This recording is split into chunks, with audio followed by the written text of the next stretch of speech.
In this question, you have to identify which one is related to ex situ conservation of threatened animals and plants.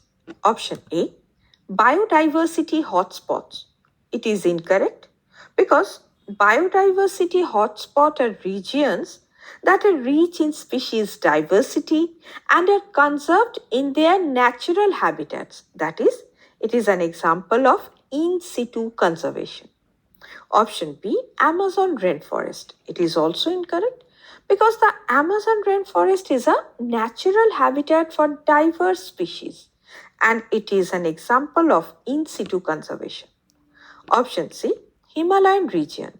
It is also incorrect because it is also an example of in situ conservation because it's a natural habitat where the species are conserved in their natural surroundings.